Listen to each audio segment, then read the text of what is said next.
مومنوں پڑھتے رہو تم اپنے آقا پر درود، ہے فرشتوں کا وظیفہ الصلاۃ والسلام۔ امام حسین کا پیغام کیا تھا؟ یزید کے ساتھ جھگڑا کیا تھا؟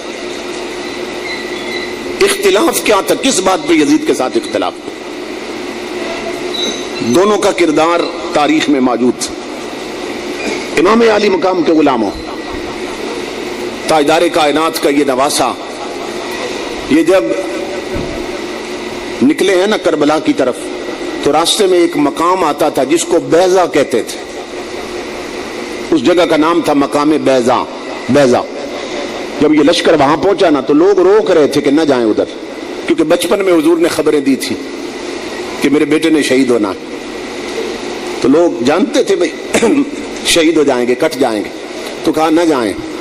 تو امام عالی مقام نے جو خطبہ دیا تھا، جو تقریر کی تھی نا، وہ ہے پیغام حسین۔ اس میں آپ نے فرمایا تھا ان رسول اللہ صلی اللہ علیہ وسلم قال، آپ نے تقریر میں یہ فرمایا تھا کہ میرے نانا جان فرماتے، رسول اللہ فرماتے کیا؟ من رأى منکم سلطانا جائرا،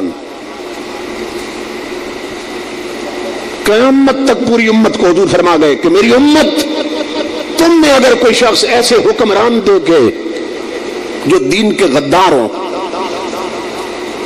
جو بے دین ہوں، جو بدماش ہوں، حرام خور ہوں اور شریعت کے مخالف ہوں، ایسے حکمران دیکھے اور ظالم ہو، مستحل لحرام اللہ، اور ایسے بادشاہ اور حکمران ہو جو رب کے حرام کو حلال کر رہے ہوں۔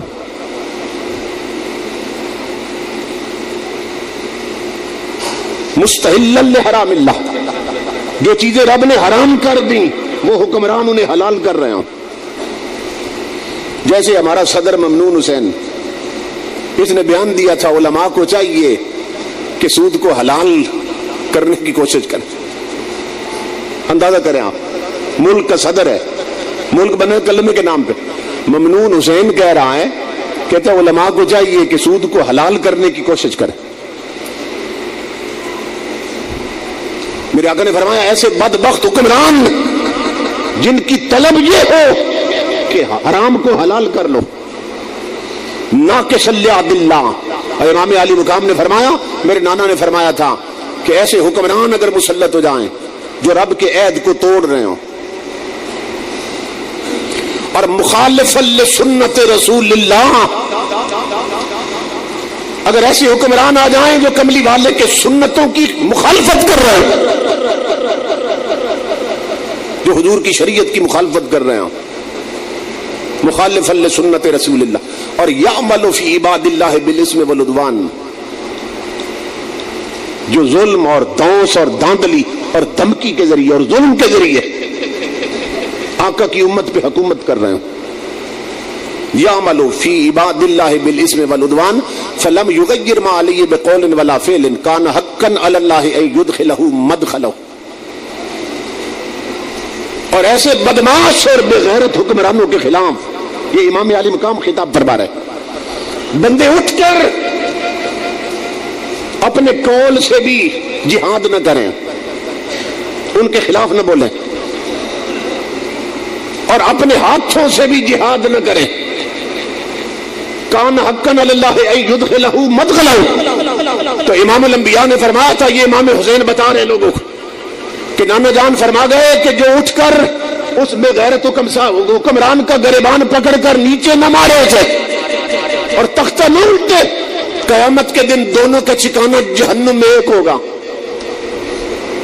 چپ رہنے والا بھی جہنمی ہے، اور ظالم بادشاہ جو سنتوں کی مخالفت کر رہا وہ بھی جہنمی ہے، دونوں ایک ٹھکانے میں ہوں گے۔ امام علی مقام نے فرمایا میں کیوں اٹھا ہوں ان کے خلاف کہ ان ہؤلاء قد لزموا طاعت الشیطان وترکوا طاعت الرحمن، کہ ان بدبختوں نے شیطان کی اطاعت قبول کر لی ہے اور رحمان کی اطاعت چھوڑ دی ہے۔ میں اس لیے اٹھا کہ یہ شیطان کی مانتے ہیں، رحمان کی نہیں مانتے۔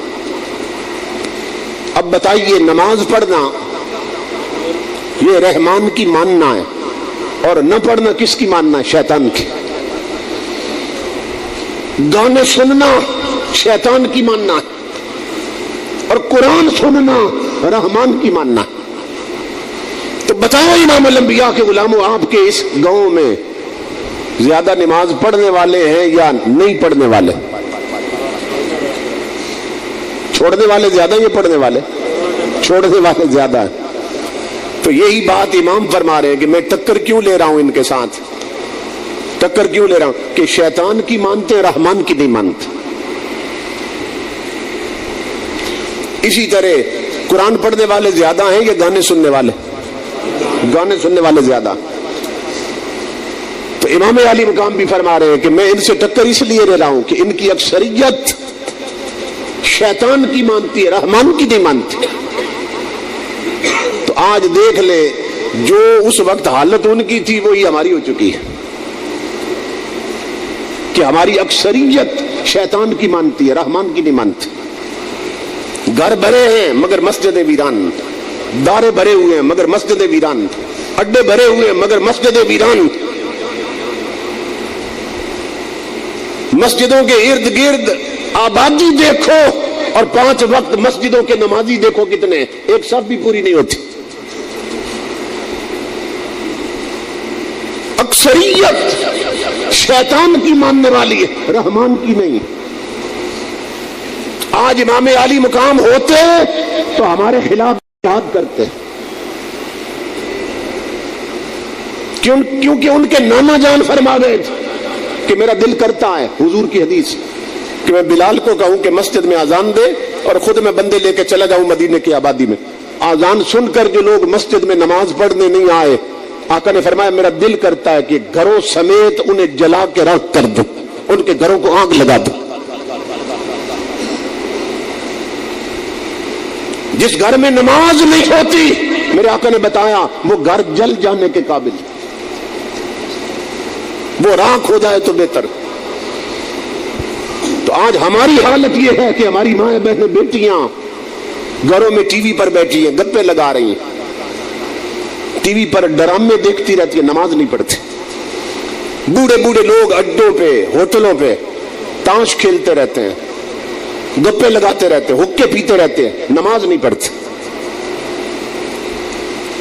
اسی طرح ہمارے جوان وہ موبائل پہ گانے سنتے رہتے ہیں، فلمیں دیکھتے رہتے ہیں، نماز نہیں پڑھتے. اور امام الانبیاء کی حدیث ہے کہ جس محلے کی مسجد ویران ہو مسجد بددعا کرتی ہے، مولا انہوں نے مجھے اجاڑا ہے، تو انہیں اجاڑ دے. اور جس محلے کی مسجد آباد ہو مسجد دعا دیتی ہے، مولا انہوں نے مجھے آباد رکھا، تو ان کی نسلوں کو بھی آباد رکھ. آج نسلیں برباد ہو رہی ہیں، کیوں؟ کہ مسجدیں بھی بددعا کر رہی ہیں. ہمارے آنے والے بچے شاید مسلمان بھی نہ رہے، کیوں؟ اس لیے کہ مسجدیں بددعا کر رہی ہیں کہ اگر میری طرف آنا نہیں تھا تو مجھ میں قالین کیوں بچھائے تھے، پھر مجھے بنانے کی ضرورت کیا تھی اگر میں نے خالی رہنا تھا. امام علی مقام 22,000 تلواروں کی چھاؤں میں رب کا سجدہ نہیں چھوڑتے. تو زہرا کے لال نے بتا دیا کہ رب کا سجدہ کتنا ضروری ہے، اللہ کی بندگی کتنی ضروری ہے. تو ہم میں سے کتنے لوگ ہیں جو امام حسین کا یہ عمل یاد رکھ کے نماز پڑھتے ہیں. تو امام الانبیاء کے غلاموں، نماز کے بغیر، پرہیزگاری کے بغیر، شریعت پر چلے بغیر نہ امام حسین راضی ہوتے ہیں نہ ان کے نانا جان راضی ہوتے ہیں.